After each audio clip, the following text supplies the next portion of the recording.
Mga kababayan, nagulantang ang kampo ni Pangulong Ferdinand Bongbong Marcos Jr. at mga supporters nito matapos ibunyag ni Armed Forces of the Philippines Chief of Staff General Romeo S. Browner Jr. na may mga grupong retired general ng militar na planong magsagawa ng kudita at patalsikin sa pwesto ang punong ehekutibo.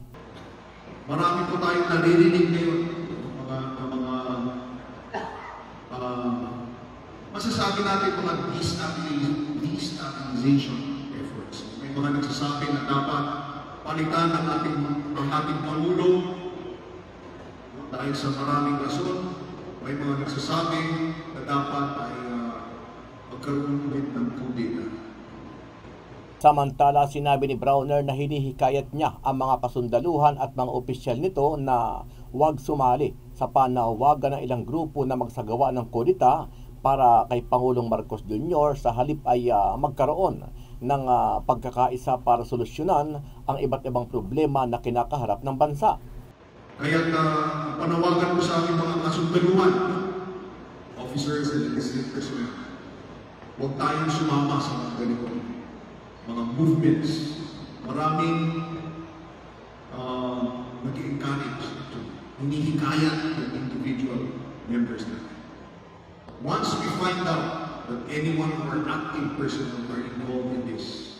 Mga kababayan, sinabi ni Chief of Staff General Browner na maraming dahilan ang mga retired general kung bakit gusto nilang patalsikin sa pwesto itong si PBBM. Ano ang masasabi mo dito, kabayan? Kung ikaw ang tatanungin, sang-ayon ka ba sa panawagan na magkaroon ng kudita para kay Pangulong Marcos Jr. at ano ang iyong dahilan kung bakit dapat gawin ito sa Pangulo? Sama-sama nating panuorin ang buong video at pakicomment nyo po ang inyong mga reaksyon at sariling opinyon. Pero bago yan, muli po ako nag-iimbita sa mga hindi pa po nakasubscribe sa ating channel na Kabayan News PH, pakipindot po ang subscribe button at pakiclick na rin ang notification bell para lagi kayong updated sa mga bagong upload natin na legit at napapanahong balita. Maraming pong salamat. Ibinunyag ni Armed Forces of the Philippines Chief of Staff General Romeo Browner Jr. na may ilang grupo umano na mga retiradong opisyal ng militar na nagpaplano na patalsikin si Pangulong Ferdinand Bongbong Marcos Jr. Dahil dito, inanawagan ito sa mga retiradong sundalo na huwag pansinin ang mga imbitasyon na nag-aalok na sumali para naman sa pagpapatalsik sa nakaupong presidente. Hindi na dapat pagtuunan daw ng pansin ang nasabing balak ng grupo at sa halip ay bigyang pansin ang mga nagawang pagbabago ng gobyerno sa mga sundalo. We would like to unify our organization, the Armed Forces of the Philippines, into one solid professional organization. Marami po tayong naririnig ngayon, masasabi natin mga destabilization efforts. May mga nagsasabi na dapat palitan ang ating Pangulo dahil sa maraming rason. May mga nagsasabi na dapat ay magkaroon ulit ng kudita.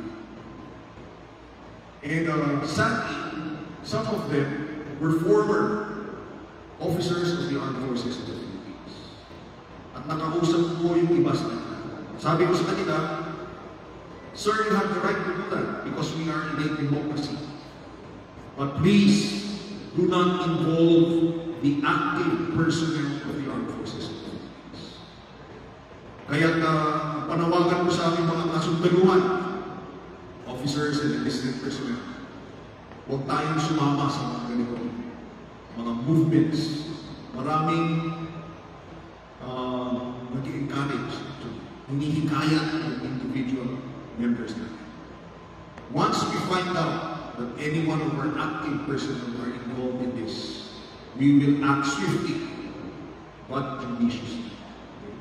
So huwag na tayong mag-isip. Maawa na tayo sa ating bansa. Let's give our country a chance to move forward to progress. Unification also means that we are going to help unify the communities in our country. And this is very evident here in the area of Western Mindanao Command. When we help settle Rigos, napakaraming Rigo dito sa area ng Bar. forces and even our police have been very active in settling. And just recently in the news, makita ko sa Basilan, si Alvin Luzon was there, even the 11th Infantry Division Commander, settling rinos that have been going on for decades on it. This is a very important step to us in order for us to do this. We will also unify families of former rebels so that they can be with their loved ones. Ang sabi ni AFP Chief Romeo Browner na marami umano siyang naririnig na umano'y magkaroon ng destabilizasyong effort laban kay Pangulong Marcos at dapat na umano itong palitan at marami silang rason na ibinigay nga kay AFP Chief General Romeo Browner kaya dapat umano palitan itong si Pangulong Marcos at dapat magkaroon nga ng panibagong kudita umano. At nakakalungkot umano kasi tila ba may ilan na nga sa mga miyembro ng active ng Armed Forces of the Philippines na nare-recruit. Kaya binabalaan niya nga itong mga retired general na wag na umanong idamay, wag na umanong i-recruit itong mga aktibong Armed Forces of the Philippines po natin, lalo na yung mga opisyal. Pero mga kababayan po natin, saan nga ba nag-ugat itong tila bang nagpapahiwatig ng sama ng loob sa administrasyon ni Pangulong Marcos, itong mga retiradong opisyal ng Armed Forces of the Philippines at ilan pang military uniform personnel, mga kababayan po natin. Alam niyo kung bakit? Dahil doon sa kanilang pensyon na may planong bawasan. Sa ngayon, hindi pa ito nakumpirma, ngunit ang ilang rekomendasyon nga ng mga mambabatas po natin na hindi na babawasan o hindi na dapat magko-contribute itong mga retirado. So, ang magko-contribute ay itong mga nasa active on duty na lang. Pero sa ngayon, ongoing pa ang usapang ito kasi kinababahala umano ng DBM na umano'y posibleng mag-collapse nga yung ating fiscal year kapag hindi umano nagko-contribute, nag-share itong mga miyembro ng Armed Forces of the Philippines. Ano bang makukuha natin kapag pinatalsik natin yung Pangulo, di ba? They wanted to have a repeat of the history, no, na napatalsik nila si Marcos. But after ba nating mapatalsik si Marcos, ano bang nangyari? Naging mas maganda ba ang sitwasyon natin sa Pilipinas? Hindi naman, di ba? So ako my grandfather lagi niyang kinukwento sa akin dati na kung gaano siya kagalit sa mga Aquino. Bakit? Pinagbintangan nilang magnanakaw si Marcos. Pero nung napatalsik nila si Marcos, kanya-kanya naman silang nakaw ng mga programa ng gobyerno at ginawa nilang privately owned. So ngayon, nagpapayaman sila sa mga proyekto ng gobyerno. Ang sabi nga ng lolo ko, they are Cory Aquino Kamag-anak Corporation. So I don't know if you agree with him, but I agree with him. What happened is, parang yung yaman ng Pilipinas, yung mga corporation ng pag-aari ng gobyerno, dinistribute nila at ginawa nilang private property. So that's how I look at it. If you don't agree with me, don't fake news peddler kasi yan yung nakikita ko, no? Na sino-sino ba nag-aari ng malalaking korporasyon ngayon? Diba? So think about that. And yun nga, tapos na sila kay VP Sara, ngayon, dito naman sila sa presidente. So, you know, every time na nagkakaroon tayo ng issue, nagkaroon tayo ng bangayan sa social media, nagkaroon tayo ng diskusyon at may pagkakaunawaan laban sa gobyerno, tuwang-tuwa itong mga makakaliwang grupo, itong mga teroristang grupo, because this is what they wanted to do, to destabilize the government and to make you think that this government is not working, that this government is inutil.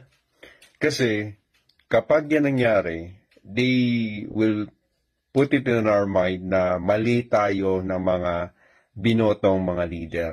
And tama sila at ito ang dapat ang ilagay nating leader. Diba? Ang iksi na nga ng 6 years.